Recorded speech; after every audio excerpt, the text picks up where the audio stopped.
PFI से RSS की तुलना कर घिरे पटना के एसएसपी के खिलाफ बीजेपी और आरएसएस आक्रोशित है, नाराज है। राजधानी पटना में सड़क पर उतरकर बीजेपी और आरएसएस के कार्यकर्ताओं ने एसएसपी मानवजीत सिंह ढिल्लों के खिलाफ प्रदर्शन किया। ये जब एसएसपी कह रहे हैं कि आरएसएस का काम करने का स्टाइल कैसा होता है, तो हम लोग तो ये बात को शुरू से ही कहते रहे। ये जो ऑर्गेनाइजेशन है ये देश के लिए खतरा है। टीवी 10 भारत, सच की ताकत।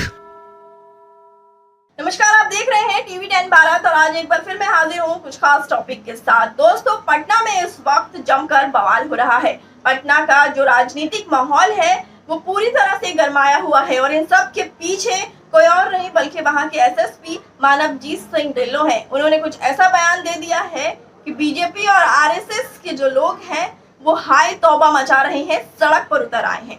दरअसल मानवजीत सिंह ढिल्लों ने आरएसएस की तुलना पीएफआई से कर दी है और अब इस बयान के सामने आने के बाद जो हो हल्ला हो रहा है वो पटना की सड़कों पर सरेआम देखने को मिल रहा है। आइए आपको सुनाते हैं वो क्लिप जिसमें मानवजीत सिंह ढिल्लों अपनी बातें कह रहे हैं। ये लोग जैसे शाखा होती है, आरएसएस अपनी शाखा ऑर्गेनाइज करते हैं और लाठी की ट्रेनिंग देते हैं, उसी तरह से ये लोग शारीरिक प्रशिक्षण, फिजिकल एजुकेशन के नाम से लोग अपने यूथ्स को बुला के और उनको प्रशिक्षण दे रहे थे और उसी के साथ ही जो अपना एजेंडा है और प्रोपोगेंडा है उनके माध्यम से यूथ्स को ब्रेन वॉश करने का काम कर रहे थे।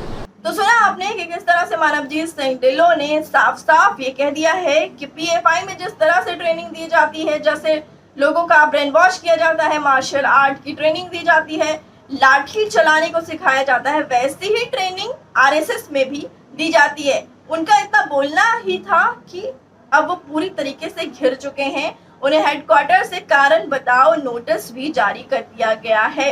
अब लगातार उन्हें बर्खास्त करने की मांग उठ रही है।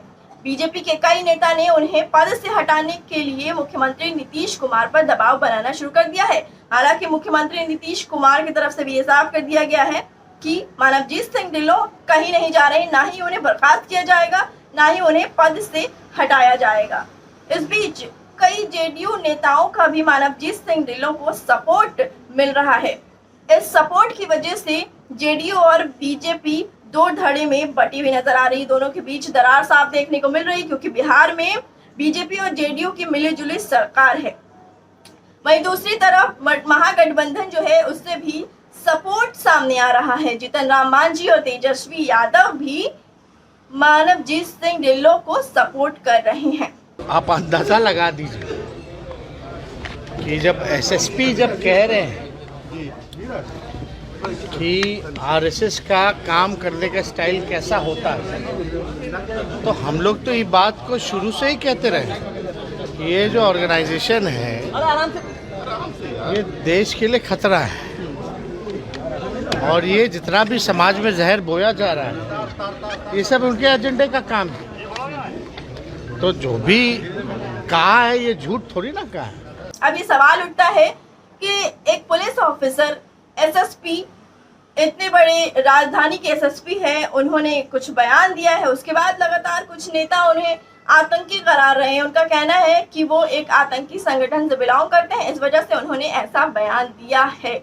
पटना के एसएसपी जो है वो एक बेहद ईमानदार नेता है।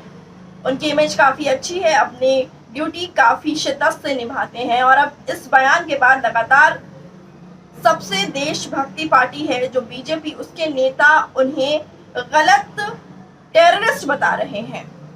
अब मैं आपको कुछ दिन पहले ले चलती हूँ, नुपुर शर्मा वाले विवाद में ले चलती हूँ, जब नुपुर शर्मा ने इस्लाम के सबसे बड़े जो प्रॉफिट हैं मोहम्मद साहब, उन पर विवादित बयान दिया था।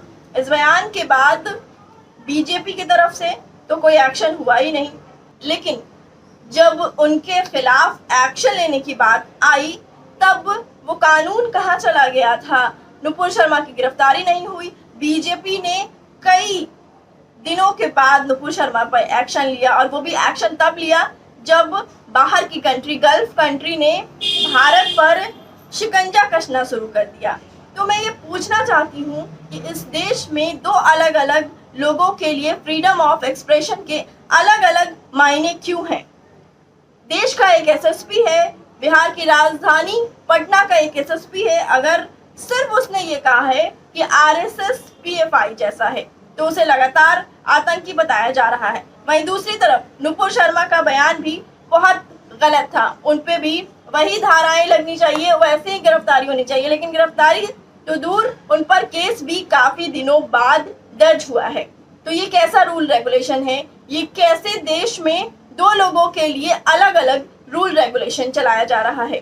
कमेंट सेक्शन में जरूर बताइएगा। टीवी 10 भारत, सच की ताकत।